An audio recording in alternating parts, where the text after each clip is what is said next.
오늘 우리에게 주신 하나님의 말씀은 갈라디아서 4장 1절에서 7절의 말씀입니다. 7절입니다. 그러므로 내가 이후로는 종이 아니요 아들이니 아들이면 하나님으로 말미암아 유업을 받을 자니라. 누구에게나 오늘의 내가 될 수 있도록 나를 이끈 마음속에 랜드마크가 있습니다. 나를 변화와 성장으로 이끌어 주었던 그 지점 말이죠. 그것은 만남의 순간이기도 하고 결단의 순간이기도 하고 때로 실패의 순간이기도 합니다. 하나님의 자녀된 그리스도인들에게 이 같은 마음속 랜드마크가 존재합니다.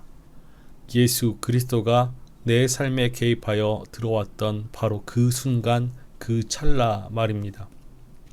예수님이 마음속 랜드마크가 되었을 때 우리는 그리스도인으로서 놀라운 성장을 경험하게 됩니다. 사도 바울은 갈라디아 교회를 세웠습니다. 갈라디아 교회 성도들과의 관계가 얼마나 깊었던지 바울의 연약함은 문제가 되지 않았고 오히려 자신들의 눈을 빼어서 바울을 돕겠다는 의지를 보일 정도였습니다. 갈라디아에 교회가 세워진 후 바울은 다시 선교 여행을 떠납니다. 갈라디아 교회 성도들에게 바울의 부재가 신앙의 위기로 찾아왔죠. 바울의 빈자리는 유대인들의 가르침으로 채워졌습니다. 유대의 전통 속에 율법에 대한 해설과 가르침, 할례와 제사, 절기 등 종교 의식이 성도들의 신앙을 잠식했습니다. 예수 그리스도를 통해 받은 은총과 자유의 구원을 다시 율법의 저주 아래에서 제한당할 위기가 찾아온 것입니다. 바울은 그런 그들을 종이라고 표현합니다. 종은 사람이 마땅히 누려야 할 권리를 보장받지 못하는 존재이지요. 삶의 주도권과 자유 없이 철저하게 주인의 명령과 결정을 따라 움직여야 합니다. 그렇기 때문에 그 삶은 항상 척박하고 비루하였습니다. 바울은 이것이 지금 갈라디아 교회 성도들의 처지라고 진단하였죠. 십자가와 부활의 복음을 통해 종이 아닌 주인으로서 자유한 삶, 생명이 풍성한 삶을 살 수 있음에도 다시 율법의 저주 아래에서 종노릇 하였습니다. 오늘 본문의 말씀에 앞서 바울은 율법의 목적과 기능에 대해서 설명하였습니다. 첫째, 율법은 모든 사람이 죄인임을 인식하게 합니다. 율법은 사람의 죄를 폭로하고 스스로 구원할 수 없는 존재임을 깨닫게 하죠. 사람의 의지와 노력으로 율법을 지키려 하면 할수록 죄에 대해서 얼마나 무능한지 발견하게 됩니다. 둘째, 율법은 모든 사람을 예수 그리스도에게로 인도합니다. 율법은 사람을 그리스도에게로 인도하는 초등 교사입니다. 예수 그리스도를 믿는 믿음으로 의롭다 칭함을 받아 구원에 이르게 하죠. 그리스도의 영이 오셔서 하나님의 자녀로서 율법의 요구를 넉넉하게 이루게 합니다. 갈라디아 교회 성도들은 이 같은 율법의 목적을 바울을 통해 깨달았음에도 다시 율법을 오용했습니다. 사도 바울은 십자가 부활의 복음의 그 의미를 되새기면서 그리스도를 통해 받은 구원의 자유와 은총을 다시 한번 확증해 줍니다. 내가 또 말하노니 유업을 이을 자가 모든 것의 주인이나 어렸을 동안에는 종과 다름이 없어서 그 아버지가 정한 때까지 후견인과 청지기 아래에 있나니 유업을 이을 자는 아버지의 뒤를 이어서 모든 것을 상속받고 다스려야 하는 자녀입니다. 그러나 그 자녀가 성인이 되어서 상속자로 인정을 받기 전까지 후견인과 청지기 아래에서 상속자 수업을 받게 되죠. 바울은 그 후견인과 청지기 역할을 율법이 한다고 합니다. 그렇기 때문에 율법의 역할은 제한적입니다. 사람이 십자가와 부활의 복음 앞에 서서 예수 그리스도를 주로 영접하면 율법은 그 효력을 잃게 되는 것이죠. 하나님의 자녀가 되어서 상속자가 된 우리도 이 세상의 초등학문 아래에 있어서 종노릇하였다라고 바울은 말합니다. 이 세상의 초등학문은 유대인들에게는 율법주의로 변질된 유대교이고 이방인들에게는 우상을 섬기는 종교와 철학입니다. 많은 사람들이 하나님의 구원의 때가 이르기까지 스스로의 힘으로 대표되는 율법주의와 허망한 우상의 힘을 빌어서 구원을 얻고자 종노릇하며 살아온 것이죠. 마침내 어둠의 시기를 지나 은총의 때가 이르렀습니다. 때가 참에 하나님이 그 아들을 보내사 여자에게서 나게 하시고 율법 아래에 나게 하신 것은 율법 아래 있는 자들을 속량하시고 우리로 아들의 명분을 얻게 하려 하심이라. 하나님께서 정하신 구원의 때가 차서 그 아들을 보내주셨습니다.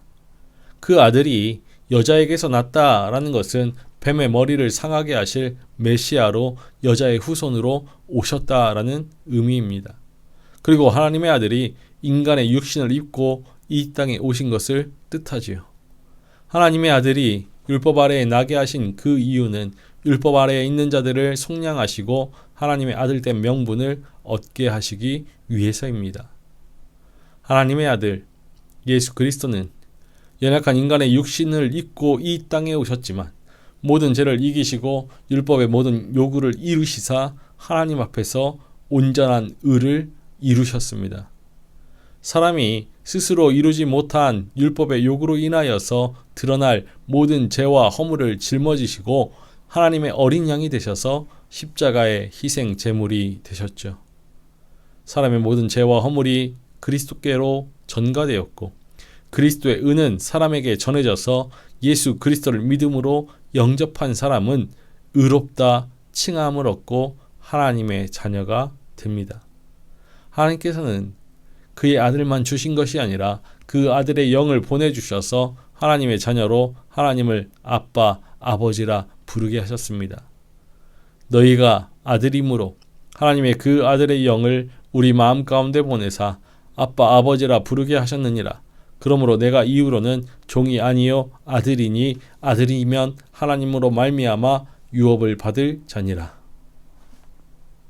오늘 우리는 갈라디아 교회에 보낸 바울의 편지를 통하여 그리스도인의 성장 과정을 그려보게 됩니다. 어릴 때는 율법을 잘 따르면 선하다고 경건하다라고 여겼습니다. 그러나 그것으로 온전한 성장을 이룰 수는 없지요. 율법에 매어 종노릇하는 것이 전부라고 생각하는 어린 신앙에 머물러 있었기 때문입니다. 그런 우리에게 하나님께서 예수 그리스도를 보내어 주셨습니다. 예수님께서 우리에게 오심으로 예수님께서 우리의 삶에 개입해 주심으로 우리는 율법이 전부가 아님을 분명히 알게 되었죠. 예수님은 율법 아래에서 이루신 모든 의를 우리에게 허락해 주셨습니다. 우리는 예수님을 통하여 참 생명을 지닌 참 자유인이 되었고 하나님을 아빠, 아버지라 부를 수 있는 하나님의 자녀가 되었습니다. 하나님의 자녀된 우리는 하나님의 뜻을 이루어 나갈 것을 다짐하고 그 나라를 꿈꾸게 됩니다. 온전히 유업을 이을 상속자가 된 것이지요. 우리는 하나님의 구속의 그 사랑 안에서 은총에 감사하며 유업을 받을 자녀로 표대를 향한 신앙의 경주에 힘써 달려가야 합니다. 신앙의 경주에서 다시금 세상의 초등학문 아래에 종노릇하며 스스로 공적을 쌓아 의를 이루고자 하는 것, 그것은 그 아들을 주신 하나님의 사랑을 헛되이 받는 것임을 기억해야죠. 다시 우리를 변화와 성장으로 이끄실 예수님께서 이 땅에 오십니다. 지금 우리가 무언가에 매여 있다라면 예수 그리스도와의 만남으로 끊어내고 하나님의 자녀로서 자유를 온전히 누리시기를 소망합니다. 오실 예수님을 기다리는 이 계절, 우리를 그리스도의 장성한 분량이 충만한 데까지 이르도록 이끄시는 예수 그리스도를 더욱 깊이 생각할 수 있기를 소망합니다. 우리를 자유케 하신 하나님의 은총과 사랑을 기억하며 하나님의 뜻이 우리의 삶에 어떻게 펼쳐지고 있는지 묵상할 수 있기 또한 소망합니다. 오늘 하루의 삶 속에 이 땅에 오시는 예수님께서 우리의 마음속 랜드마크로 새롭게 새겨지기를 기도합니다. 예수 그리스도를 삶의 중심에 영접하여서 구속의 은총과 자유와 생명의 풍성한 복된 삶을 살아가는 한 날이 되시기를 주님의 이름으로 간절히 축원합니다. 살아계셔서 찬양받으시기 합당하신 아버지 하나님, 율법의 저주 아래 죄와 사망으로 죽어갈 수밖에 없는 우리를 위하여서 하나님의 아들 예수 그리스도를 보내어 주시고 하나님의 어린 양으로서 십자가의 희생제물이 되셔서 구속의 사랑을 이루시고 온전한 의를 보여주신 예수 그리스도를 통해 구원의 은총을 누리게 하시니 참으로 감사를 드립니다. 우리 가운데, 우리의 삶 가운데 찾아오신 예수 그리스도를 우리가 믿음으로 영접하여서 의롭다 칭함을 받은 하나님의 자녀로 오롯이 살아가게 하옵소서. 예수 그리스도께서 오셔서 우리가 참 자유를 얻고 하나님의 자녀가 되었으니 하나님께서 기뻐하실 일들을 생각하게 하시고 우리 삶의 자리에서 하나님의 뜻을 이루며 하나님의 나라를 세워가는 하나님의 자녀로 살게 하옵소서. 날마다 믿음의 주요 온전케 하시는 주님만을 바라보면서 그리스도의 장성한 분량이 충만한 데까지 이를 수 있는 우리 모두 되게 하옵소서. 감사를 드리며 우리 주 예수 그리스도의 이름으로 기도하옵나이다. 아멘.